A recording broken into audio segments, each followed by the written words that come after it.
Hello guys, good morning everyone. কেমন আছো তোমরা সবাই? তো চলে এলাম নতুন একটা ভিডিও নিয়ে।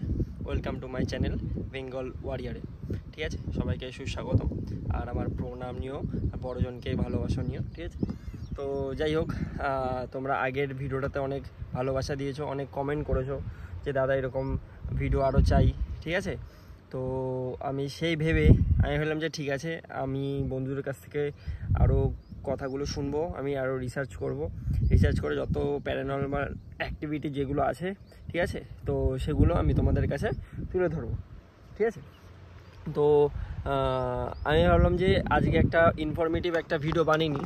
ঠিক আছে, তো ইনফরমেটিভ ভিডিও বানানোর সাথে সাথে আমি প্যারানর্মাল অ্যাক্টিভিটি যত স্টোরি আছে আমি সেগুলো বলবো। বাট আজকে কিছু ইম্পর্টেন্স একটা কথা বলবো, ঠিক আছে, যেটা সবাই আমার কমেন্টে করে থাকে ভিডিওতে, যে দাদা ডিফেন্সে যাব কী করে, অথবা বিএসএফ হবো কী করে, সিআরপিএফ হবো কী করে। ঠিক আছে, তো ভিডিওটা সেটার বিষয়ে আমি প্যারানর্মাল অ্যাক্টিভিটি নিয়ে আমি ভিডিও আপলোড করতে থাকবো, তোমরা দেখো। কিন্তু আমার মতে যে তার থেকেও ভাইটাল জিনিস হচ্ছে এইটা। ঠিক আছে, তো যাই হোক, ভিডিওটা শুরু করার প্রথমে বলি যে যদি চ্যানেলে নতুন থাকো তাহলে তোমরা সবাই সাবস্ক্রাইব করে নাও। অনেক ইনফরমেটিভ ভিডিও তোমরা পাবে ডিফেন্স রিলেটেড।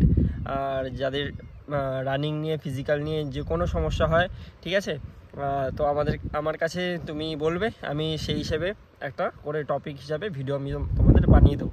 ঠিক আছে, যে কি করে কোন বইগুলো পড়লে তুমি সাকসেস হবে, ঠিক আছে, কোনগুলো ছাড়তে হবে, কোনগুলো পড়তে হবে। ঠিক আছে, তো এগুলো আমি তোমাদের গাইড করে দেবো।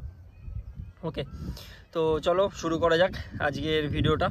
ঠিক আছে, যে কোন বিষয়ে আমি বলবো, যে অনেকে বলছে দাদা সিআরপিএফে কী করে যাব, বিএসএফে কী করে যাব।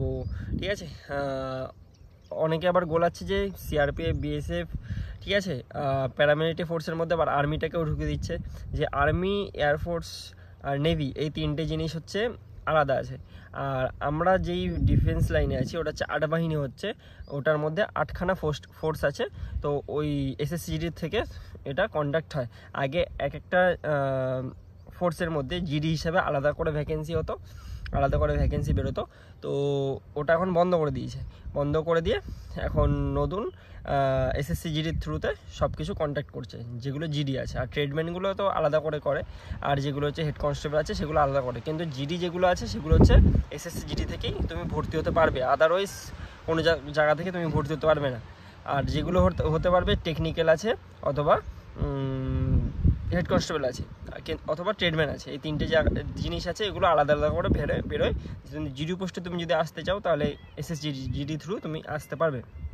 ওটা বলছে অনেকে যে দাদা এসএসজিডি দিতে গেলে কি গ্র্যাজুয়েশন চাই, না 12 পাস চাই, না 10 পাসে কত নাম্বার চাই। আমি বেসিক্যালি বলছি নর্মাল 10 পাস হলেই হবে। ওকে, নর্মাল 10 পাস হলে হবে, 12 পাস না করলে হবে। কিন্তু 10 পাসে যাতে একটাও যাতে ফেল না থাকে, নর্মাল 10 পাস করো। আর এখানে নাম্বারের কোনো ভ্যারি করে না, আমি আরেকবার বলছি, নাম্বারের কোনো ভ্যারি করে না। আর্মিতে যেটা করে, যেটা তোমার 33% ওভারঅল সাবজেক্টে, সবকটা সাবজেক্টে 33, আর অ্যাভারেজে তোমার 45% তোমার লাগে। তো এখানে কিন্তু সেই জিনিসটা নেই। এখানে একটা ভালো একটা সুযোগ আছে, যারা অতটা পড়াশোনায় ভালো না কিন্তু তাও একটা নিজের কনফিডেন্স দিয়ে মেহনত করে চাকরি নিতে চাই। যেমন হচ্ছে আমি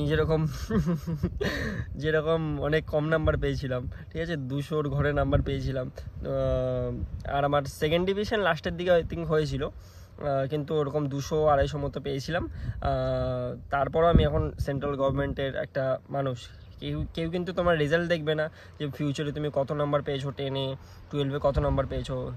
আলটিমেটলি লাস্টে মানুষ দেখবে যে তোমার কাছে জব আছে কিনা নেই, অথবা পয়সা আছে কিনা নেই। ঠিক আছে, সে বিজনেসের মারফতে হোক, অথবা গভর্নমেন্ট জবের মারফতে হোক, কিংবা যে কোনো জিনিসে তোমার কাছে টাকা পয়সা আছে কিনা, মুদ্রা কথা ওটাই। ঠিক আছে, তো আমাদের ইন্ডিয়াতে গভর্নমেন্ট জবের যে ভ্যালুটা অনেক আছে, তোমরা সবাই জানো। ওকে, তো বলে দিলাম তোমাদের যে 10 পাস করে তোমরা এসএসসি ফর্ম ফিল আপ করো। আর এজ কত হতে হবে? এজ হচ্ছে তোমার 17.5 থেকে 18, ঠিক আছে। আর জেনারেলদের হচ্ছে 23, এসসিদের হচ্ছে 28, আর ওবিসিদের কমই থাকে, আর একটু কম থেকে 28-এর থেকে একটু কম থেকে, ঠিক আছে। তো যাই হোক, অনেক সুবিধা আছে এখানে, আর স্যালারিটাও খুব ভালো আছে। আর বেসিক্যালি নাম্বারটাও অতটা চাই না, যে 10-এর তুমি নর্মাল পাস করলেও তুমি SSC GD মারফতে তুমি হতে পারবে, BSF বলো, CISF বলো, ITBP বলো। আর এটা হচ্ছে 10% হচ্ছে জব। আর তুমি যদি তোমার কাছে যদি গ্র্যাজুয়েশন থাকে অথবা ITI থাকে, তাহলে তুমি এখানে ঢুকে তুমি এক্সামের থ্রুতে তুমি বড় পোস্টে উঠতে পারবে, ঠিক আছে। তো সরি এক্ষুনি খেয়ে দিয়ে এলাম, তো তার জন্য ঢেকুর উঠছে। যাই হোক, তুমি যদি অফিসার র্যাঙ্কে যদি উঠতে চাও, অথবা যদি তোমার টেকনিক্যালের তোমার সার্টিফিকেট আছে, যেমন ITI আছে, তো তুমি অন্য জায়গাতে তুমি চলে যেতে পারবে 3 বছর সার্ভিস করার পর, ওকে। তো এখানে সার্ভিসটা তোমার ম্যাটার করবে, যে 3 বছর তোমার করার চাই, তারপরে তোমাকে অন্য ডিপার্টমেন্টে দিয়ে দেবে, যেমন GD থেকে তার বাইরে টেকনিক্যাল লাইন, ওকে। তো আমি বেসিক্যালি মোটা বলে দিলাম যে কি করে এই ডিফেন্সে তুমি আসবে। আর হচ্ছে যদি ওল্ড ভিডিও যদি না দেখে থাকো, যেটার থ্রুতে যে কি পড়তে হবে, কি বৃত্তান্ত, বইগুলো পড়তে হবে, সিলেবাস কি, অনেকে জানে না সিলেবাসই কি, দাদা সিলেবাস পড়বো কি, তো আমার ওল্ড ভিডিও তুমি দেখতে পারো, সেখানে সিলেবাসের পুরো প্যাটার্ন দেওয়া আছে। ইউটিউব থেকেও যদি তুমি পড়তে চাও, তাহলে ইউটিউবের কোন চ্যানেলগুলো আছে সেখান থেকেও তুমি পড়তে পারো। আমি অ্যাকচুয়ালি ইউটিউব থেকেও পড়েছিলাম, ঠিক আছে। তো আমার যেটা বেসিক যেগুলো আছে, বেসিক আমার ক্লিয়ার ছিল, শুধু আমি ইউটিউব থেকে অ্যাডভান্সগুলো একটু পড়েছি, ব্যাস। তারপর আমি জিডির এক্সাম দিয়ে, তারপরে আমি সেকেন্ড টাইমে আমি জিডির এক্সামটা পেয়েছি, এক্সামের থ্রুতে চাকরিটা পেয়েছি। তো লেগে থাকো, তোমাদেরও হবে। আমি বলবো যে আজ হচ্ছে না, কাল হচ্ছে না, পরশু হচ্ছে না, কিন্তু তারপরের দিন শিওর হবে, ঠিক আছে। তো চাকরির হচ্ছে এই না যে আজকে আমি নামলাম, তারপরের দিন কালকে আমি সাকসেস পেয়ে যাবো, এটা পুরো অ্যাকচুয়ালি বলতে পারো জুয়া। তুমি একদম 100% দিয়ে দাও, ঠিক আছে। কিন্তু তোমার মেহনত এখানে তোমার কাজ করবে, যদি মেহনত করো তাহলে হচ্ছে ফল পাবে। আর যদি লোক দেখানো পড়াশোনা করো, লোক দেখানো মেহনত করো, তাহলে আলটিমেটলি তোমারই টাইম লস, ওকে। তো যাই হোক, বলে দিলাম যে কি বৃত্তান্ত, কি মারফতে তুমি SSC GD থ্রুতে BSF, CRPF, ITBP এক্সেট্রা যত 8খানা ফোর্স আছে সেগুলোতে আসতে পারবে, ঠিক আছে। আর 8% তোমার রেজাল্টটা তোমার চাই।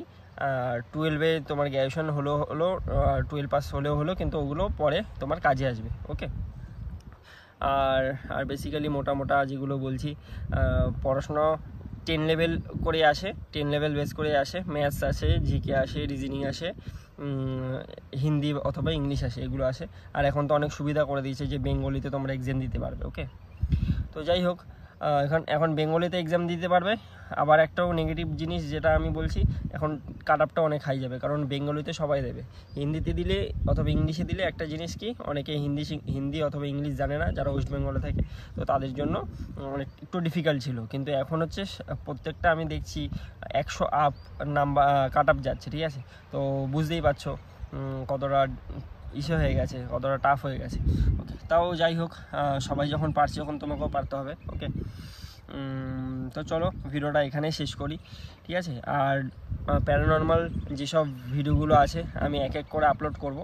আর আগের ভিডিওটাতে এত ভালোবাসা দেওয়ার জন্য, এত কমেন্ট করার জন্য অনেক থ্যাঙ্কস, ঠিক আছে। আর আমি মানুষের কাছ থেকে, আমার যত বন্ধুবান্ধব আছে, স্যার আছে, তাদের কাছ থেকে আমি স্টোরিগুলো শুনবো, স্টোরিগুলো শুনে তারপরে আমি এক এক করে তোমাদের কাছে আমি আপলোড করব ভিডিওর মাধ্যমে। আর তোমরা শুনে এন্টারটেনমেন্ট হিসাবে নিও, কিংবা অতটা মাথার মধ্যে ঢুকিও না যে অন্ধকার হলেই যে সেখানে ঘোস্ট আছে, এরকম কিছু, ঠিক আছে। তো নেগেটিভ কিছু ভাবো না, পজিটিভ, অলওয়েজ পজিটিভ থাকো, ঠিক আছে। আর নিজের প্রিপারেশন চালিয়ে যাও, ওকে। তো চলো ভিডিওটা এখানেই সমাপ্ত করছি। আবার নতুন একটা ভিডিও নিয়ে আসবো, কেমন? তো চলো, বাই, জয় হিন্দ সবাইকে। তো ভালো থাকবে তোমরা সবাই, ওকে। তো দেখা হচ্ছে নেক্সট ভিডিওতে, কেমন? বাই, জয় হিন্দ।